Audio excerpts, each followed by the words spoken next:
for anyone who isn't aware, Kiki Smooth, me, our generation is the reason that anytime you walk into a Home Depot or you walk into any hardware store, they have the spray cans locked behind the motherfucking gates. Because back in the day, we would run in there, 7, 8 of us, and just get everything and run out. Markers, scriber, whatever we can get, huh? It was, if you didn't know how to rack, then you're not up. Plain and simple. They're not going to sell you spray paint. Yep.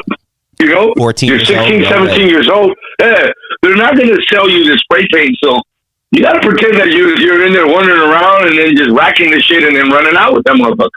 You know, these motherfuckers nowadays, I guess they do it, but in a crazier way because they're over there robbing Gucci bags. Man. We never did that. Nah. We were incognito when we did shit like that, you know? Yep. Facts, dude. Well, let's move on, man. If I can have you for about 15, 20 more minutes, I just want to talk a little bit about hip hop. And then once we talk about that, I want to give you a chance to promote anything you have coming up. But, you know, one thing I've noticed, and all due respect, I don't consider you strictly a Chicano rapper, because one thing that I have noticed, you know, while keeping an eye on your career throughout these years is that, you know, you get just as much love from the black audience as you do from the Latinos. Why do you think it is, dog? Because I am a Chicano representing in hip hop. I am not a Chicano rapper. I'm a Chicano that represents his culture, his people in hip hop. You feel me? And I'm from Compton, California. Who do you think I started rapping with? You know what I'm saying? I started rapping with my niggas, with my black people, with my African American friends that taught me that swag. You know, they taught me cadences, they taught me delivery. And, you know, I had some of the sickest coaches, you know? All right. Let me start off like this. After coming out of prison, going out of jail, I focused on becoming one of the sickest DJs out of Compton. And I ended up getting a job at Underworld Records with Big A. Shout out Big A. You know? Big A and Blue Rag accepted. That's right. Shout out Sin Loco crew, man. You know, for me, I pretty much Little Easy and E3 grew up with me. You feel me? I was Little E's first DJ. But I met somebody in there that really kicked my career off, and that's the homie Caviar. Producer, big producer out of Compton that a lot of people fuck with. He introduced me to Coolio through Too High. My homie DJ Too High from Japan lived with me in Compton. We both worked at Underworld Records, and through him we met this guy named Ghost. That's Coolio's nephew. They knew I was a badass DJ. Coolio ended up having a problem with his last DJ, that was DJ Fatbox, rest in peace.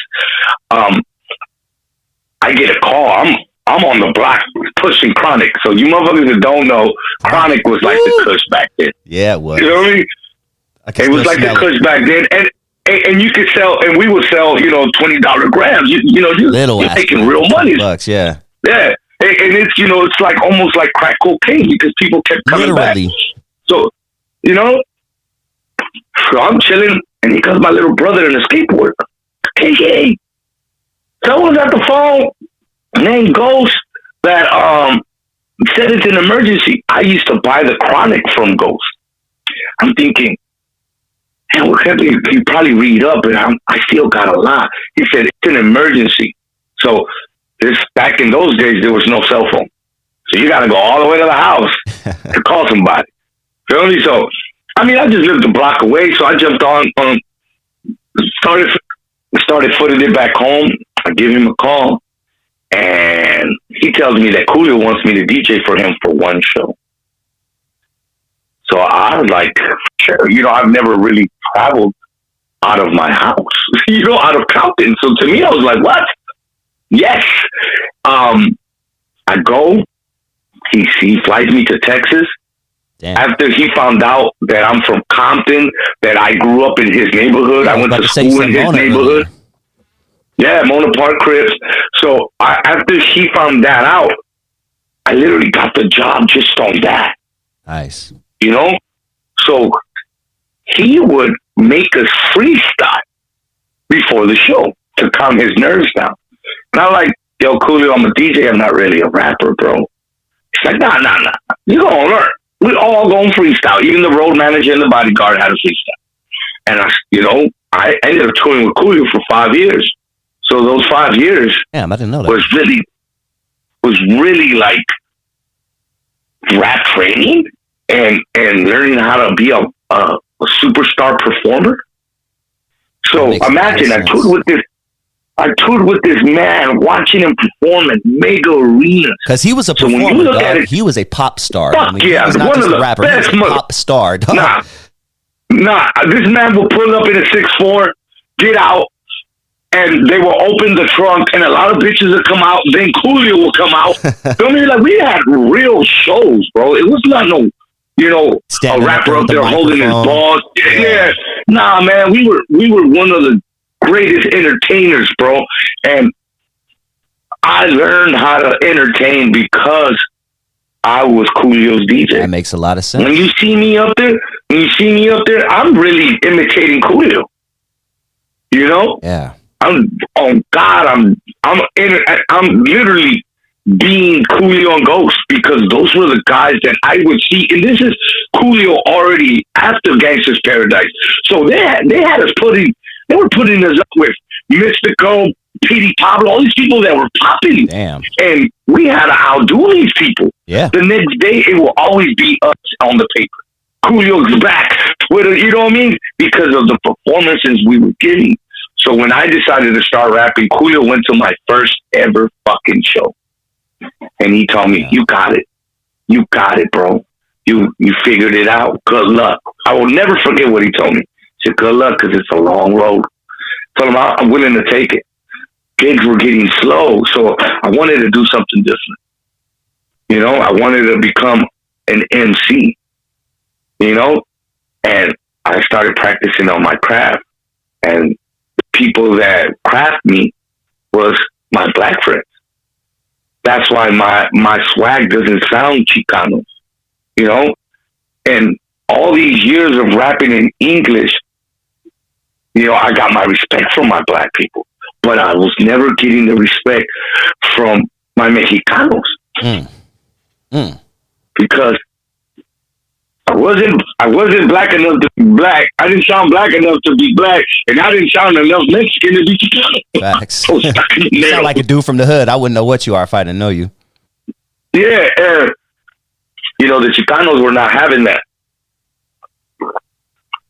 They couldn't understand why I sounded like that. And then, like I tell people, I don't really represent the Chicano movement because I'm from Compton. I'm not from East Slopes. Does that make sense to you? Because I'm Mexican. I'm not Chicano. I'm a Mexicano. I'm not Chicano. Because I'm not part of that culture. I'm not from no value. So I can't be that. I'm full-blooded Mexican. And I think being Chicano takes away from the pride of Mexicans. So by us putting ourselves in this bubble of Chicano rap, I can't be those, but I will represent y'all in hip hop. That's deep. So I couldn't cross the bridge nowhere. I was stuck. Until one of my friends had the most brilliant idea. First, I did something that no one can ever believe. I went to a signing and I made DJ yell at my DJ. I wrote Kid Frost's last album, and none of that shit was working, bro. None of that shit. I'm putting out music, I'm writing for the motherfuckers, and none of this shit is hitting. What the fuck? My friend, my brother, Malo Lavo, he's one of the sickest Spanish rappers there is in LA. From Norwalk, California, hits me up and tells me, I got an idea. And I was like, what? I wrote you a song called Somos de Compton. Now, let's get this straight. I'm an MC. I don't let nobody write for me. I'm a songwriter. How the fuck someone's going to write for me? you know? And if he sends me the song, I put that motherfucker in the back burner for a whole year. Next thing you know, Yali starts hitting, fucking working at a fucking warehouse now. I'm not touring the world no more, you know? And I'm driving in traffic. And you know how you put your phone on shuffle? Mm-hmm. And, you know, you bump in with the aux cable. And that motherfucking song, that song comes out. And it's his voice, you know, putting out the words. And I'm like, let me call. And I told him, man, you really embodied me writing this. He said, because I know you, my nigga. You're my brother. I know you. And I was like, wow, he really knows me. So he introduced me to some guy named Arsenal. Arsenal and Faith were nominated for Grammys and stuff like that. They're big Spanish rappers. Mm-hmm. They were taking interest in my voice too. So they were like, we want to work with you. Like, what the fuck? Like, yeah, because they knew Man Hablado, and they were like, I started kicking it with them, and they were like, you should really do that Somos de Compton. So I was like, fuck it. Let me give it a go. I embodied those verses, bro. Where when we listen to his playback track, we laugh because it doesn't sound the way I deliver shit. I created a new swag, but I didn't know how to write in Spanish. So we end up doing a video. We end up doing the song. We shoot the video, and the motherfuckers blows the fuck up. Something that I never had, bro. I would put out songs and videos, and I would never have the numbers like the other guys were. Mm-hmm. You know?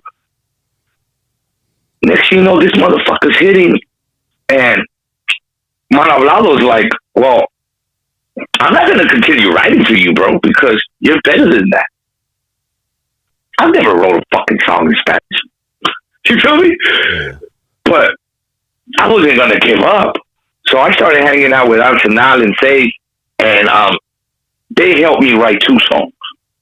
They helped me write Amigos and Cuerno de Chivo that's out right now on all digital platforms. Those old songs, I literally just released them. I finally got out of my deals. Long story. Anyways, back to what I was saying. I wanted to do a 3rd song with them, and they told me the same thing. Nah, my boy, training wheels are off. Time for you to write in Spanish yourself. But English is my second language. Feel me? Spanish is my first language. Mm-hmm. I could talk Spanish and write Spanish and fluent, but I never wrote songs, so I came up with some shit that nobody ever thought of. I started recreating my English lyrics. So I would rap it in English and then translate it in Spanish. I started coming up with a swag that they told me that it didn't exist in Spanish rap. Because in Spanish, you wouldn't say rolling shotgun. Because the niggas say that. Right? My niggas say that. But guess what? Kiki Smooth says that shit. Rolando Escopeta. And I started creating a new language for us. So the Canton album started being created. I recently dropped last year the first ever Spanish rap album out of Compton, and it's called Canton. Thanks to those gentlemen pushing me towards it. Then I started to realize when I released that record, that album, that now I am the first Mexican rapper out of Compton, because all my Chicanos, all my Mexicanos are now listening to me. And not just that, I be getting like tias and tios and uncles and abuelitas loving my music because I got to do something different when I started rapping in Spanish. And everybody was like, nah, don't do it. You remember when in the era, like 2-3 years ago, when everybody was sampling Little Flutes? Of course. Well, I was telling my producer, I don't want to rap on the flute. It's Scottish. How about we sample some Spanish music? So I grew up in a house that cumbias are heavy. So I called my mom and I told her, hey, who's the guy that you used to play that everyone would dance and it's an accordion? So she gave me the name. His name is Anaceto Molina, rest in peace. One of the greatest cumbia composers ever. I ended up convincing my producer to sample this for me. To this day, it's one of my biggest hits. It's called Pa Los Lados. I performed it at a Compton parade with Compton AV and Little Easy. Nice. And they witnessed something that I didn't know that it was going to happen. It was the first time I released the song. I decided to release it at the Compton Christmas parade, and I performed it. And I started seeing people that don't usually listen to my music. The hard workers on the bus, on the metro, that are working in these factories are paying attention to me now. Damn. And they're digging it. They're feeling my music now. So it opened up a lane that I didn't realize was going to happen. And I'm blessed because to this day, I don't stop getting gigs because I'm rapping in Spanish. You know? And for me to call myself the first Mexican rapper out of Compton, knowing that there was already Mexicans, OGs that used to do mixtapes for, and this is real mixtapes, like real cassettes for other gangs. I know there was like 3 Mexican rappers from back in the early 80s, you know? But I call myself the first Mexican rapper out of Compton because of Yella. Yella named me that. Oh, really? You know? I don't think I knew that. Yeah, I didn't name myself that. Yella named me that. Oh, shit. He takes credit. You know, he wrote it in his book. You know, shout out to my mentor, DJ Yella. Love that man. Like, everything he's always done for me is incredible because he never lets me down. He pumps me up every time I'm with him. We just did a gig together, and we were both DJs. Had the blast time of my life. You know, to be able to DJ with my mentor and DJ Battle Cat was crazy. But we were being interviewed, and he literally told everybody, like, I named him that, and it's true. He named me that. But I didn't feel that I was that guy till I started rapping in Spanish. You know? And now I am that bridge. All my black... I'm going to say this right now.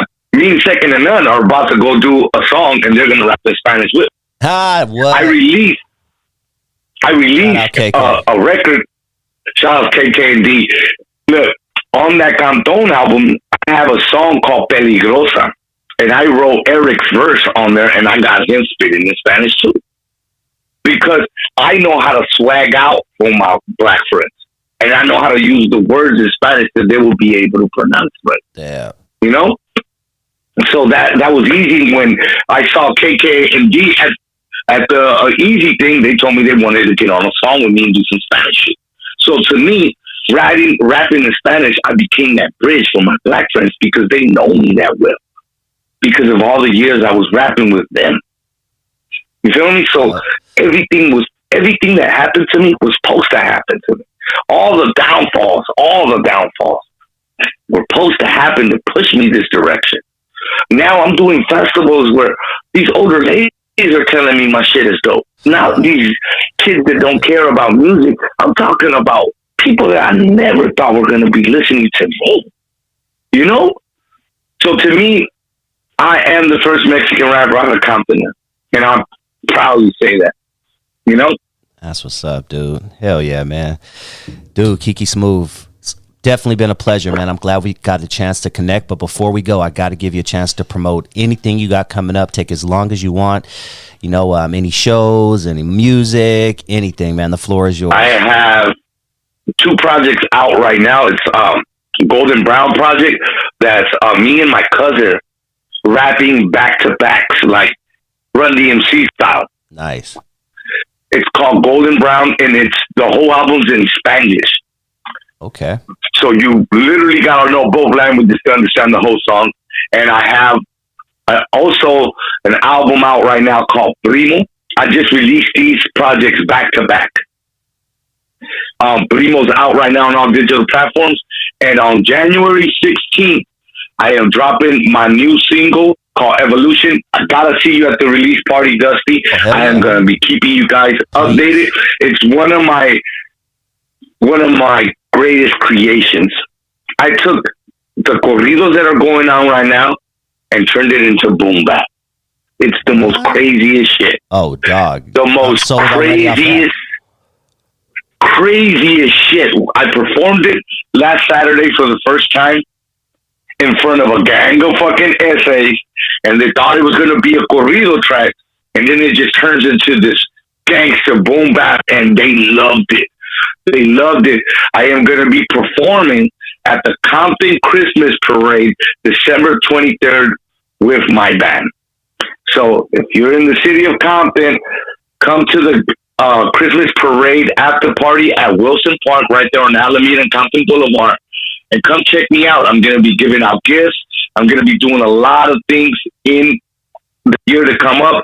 2024 is full blast, full touring, full everything. So if you want me in your city, just hit us up, or just Google the first Mexican rapper out of Compton, and this man will pop up. My man, Kiki. I appreciate you. I appreciate Dusty. you, man. And you know, everything is Kiki Smooth, or like I said, just Google the first Mexican rapper out of Compton. And if you need a DJ, holla at me, hit me on the DM. You know, I also do that on the side. Y'all know what it is. Beautiful. Kiki Smooth, much pleasure once again, and definitely look forward to what you have coming up in 2024. And let's stay in touch, my man. You too, man. Love you, brother. Thank you, Man. Thank you. Thank you for putting me on your platform. I appreciate it. Y para toda mi raza, ya saben que cómo me llamo. Me llamo Enrique Vázquez, a.k.a. Kiki Smooth, y aquí estoy para ustedes, para todo lo que les voy a dar. Les voy a dar todo mi corazón. Gracias, y gracias por todo su apoyo. Peace on. Damn. Love it. All right, deuces, brother. Love you, man. Have a good night. You too, dog.